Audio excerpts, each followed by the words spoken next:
Well, hello again, gang.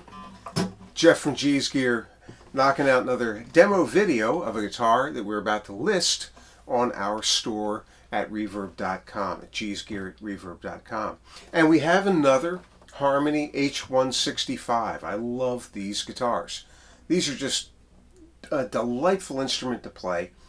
I think they're one of the best, if not the best value on the market today in vintage acoustic instruments. And this one's had a lot of work done to it. So we'll give you the saga on this, and then we'll try it, we'll play it again, so you can hear it.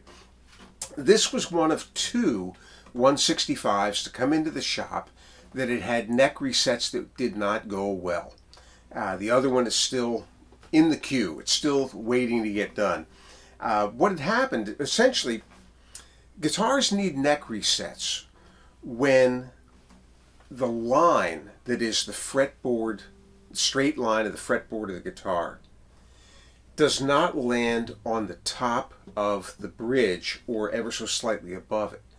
And as a result, the action gets high, and what people want to do is lower the saddle to compensate for that. Well, sometimes you run out of saddle. You just can't lower the action any further, and you have a guitar that's not playable. So in that instance, when that straight line of the fretboard is banging into the side of the bridge instead of sitting on top of it, the neck is said to be underset.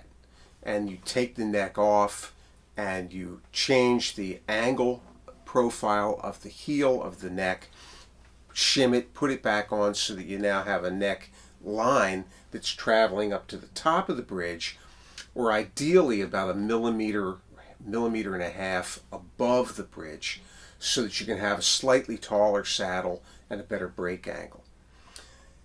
That's the correction you do. Well, when these two guitars came into the shop, the attempt at adjusting the neck angle had gone astray, and instead of being underset, they were significantly overset.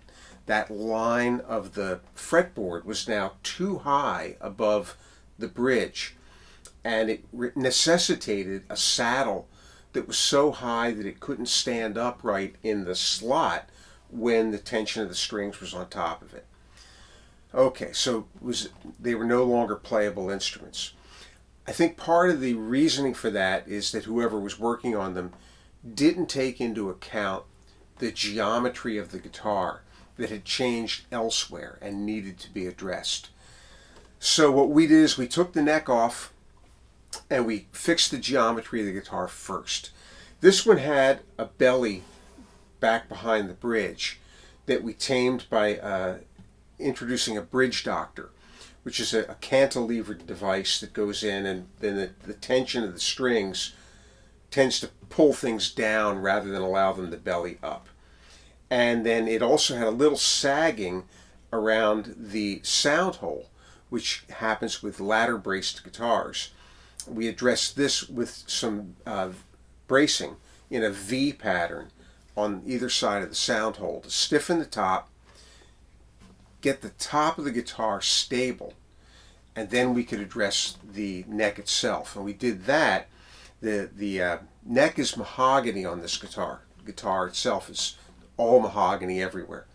We made a mahogany shim for the end of the neck and shaped that to the neck, glued that on, let it set up, and then we started from scratch and reshaped the profile to get this thing to sit in place properly. It worked well, and as a result we have a guitar that's not just playable, but it has a rather fast action for an acoustic guitar.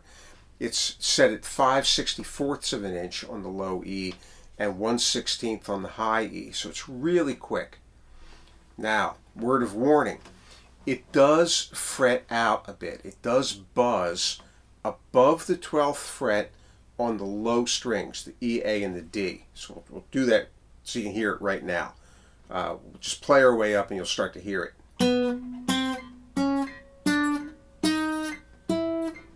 That's not as bad. There you go.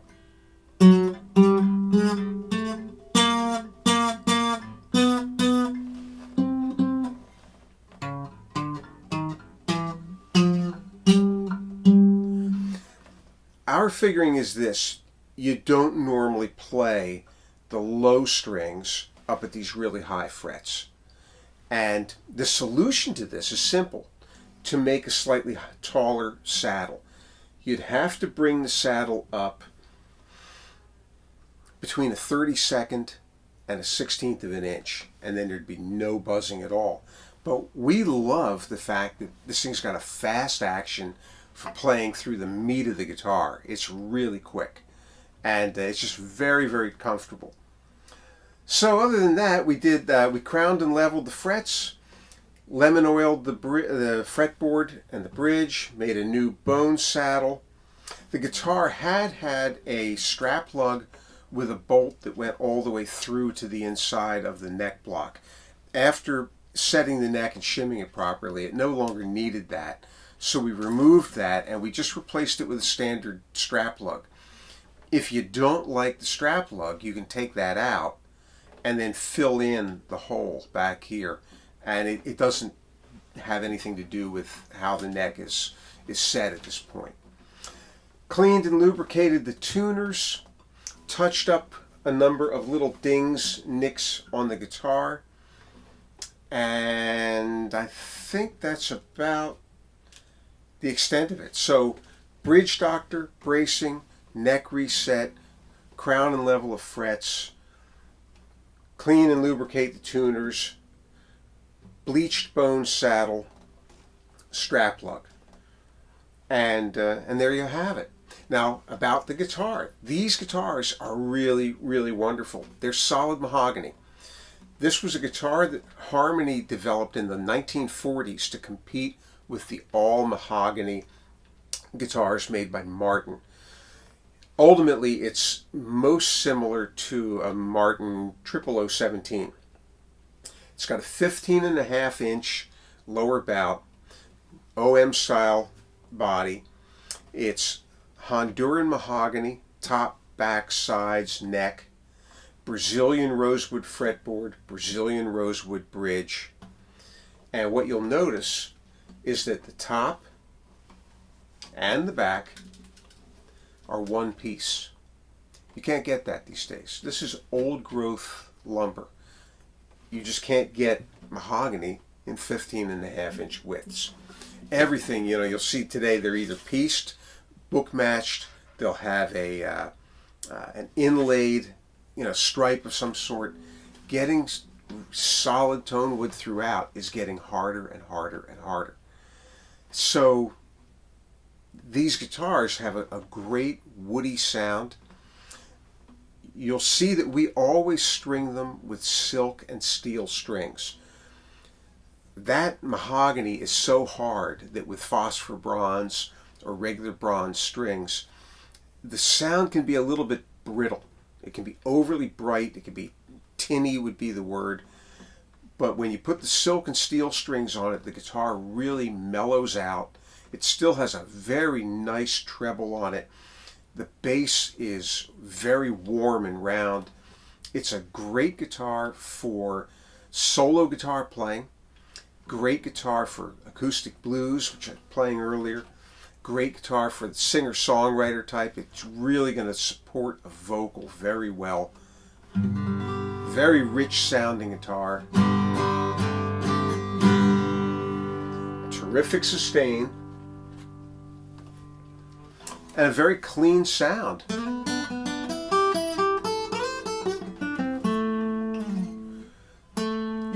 You can hear, I hope you can hear it. There's a natural reverb to this guitar just by virtue of the warmth that that mahogany imbues the sound with. So let's try something here with a flat pick and see how she sounds for you.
Great sustain. It's a different sounding instrument from a regular spruce and mahogany, spruce and rosewood, spruce and maple, kind of a flat top. It just has a wonderful tone all its own. Those Martin guitars, all mahogany Martins, were popular for a very good reason. Great sounding instruments. Now this is a ladder braced guitar, so it gives another dimension in tonality that's a little different from the X-braced guitars. These tend to have a more open, warmer rumble to them. I think they vibrate a little differently than the X-braced guitars. They can be a little bit more of a challenge over time, particularly when you come to the restoration of them, because the bodies move a little bit more. But we've got that covered for you here. It's in great shape. It plays beautifully. If you want a somewhat faster action on it, or I'm sorry, higher action and less buzzing up top here, just raise the saddle. So a word on that. I'm going to start doing this with all of our videos on acoustic instruments. I live in the Northeast outside Philadelphia, and it's hot in the summertime and humid, and in the wintertime it's cold and damp, kind of miserable. And because acoustic guitars are organic instruments, wood is organic, it moves with the changes in the climate. If you live in a situation where your climate changes from season to season, significantly, it's reasonable to expect that the guitar is going to move with it. So, when you purchase an acoustic guitar, from me, from anybody else, know that that's normal. If you have a guitar that plays beautifully in one season and the next season the action seems too high, maybe it was great in the summertime, and in the wintertime the guitar dried out, things constricted a little bit, the action changes. If the action's too high, resist the temptation to lower the saddle. Get another saddle made. And that saddle becomes the seasonal saddle for that season. That becomes your winter saddle or your summer saddle. You take this saddle, you put it in a pill bottle, you put it in the compartment of the case, and you save it for the next year when it needs to be changed again. I have in my own collection 10, 12, 15, I don't know how many acoustic guitars at this point. Flat tops, arch tops. All of my flat tops have multiple saddles, and they change out throughout the year. It's an easy thing to do. Even on a guitar like this with a pinless bridge, if you have to change the saddle, you pulled the guitar out of the case, you brought it up to tune, you say, hey, what happened to the action? Oh, I've got to swap the saddle out. You just put a capo on the guitar, loosen the strings, and pull them through the capo so the loose end is all down here and it stays tight up here and tight around the tuning pegs. And then when it's loose, you lift out the saddle, put the other saddle in. I always mark the saddles on the bass side so I know. Plop the bass side in, and then bring the guitar back up just a tense, take the capo off and bring it back up to pitch, and you're good to go. So that's just my little word of wisdom for what that's worth about acoustic guitars generally. So there we have it. Harmony H165. I don't know the exact year on this. It's post 1956 because the body changed in 56 to this more triple O size from what had been a larger, more figure eight shaped guitar. And it's before 1971, so it's most likely mid-60s, and it's in really nice playing condition, sounds great, joy to play, all mahogany, all the work's been done, and it's at GSgear at Reverb.com. How long? Who knows? It's there today. But we've always got a lot of cool guitars there. We almost always have a few of these in stock. I love these things. They're just wonderful, wonderful playing instruments. And somewhere in the next few weeks, I'll probably get to work on the other one that came in with this and get that next sorted out. And we'll get that one listed. All right, we'll figure out something to play to take us out of here. And we'll see you on the flip side.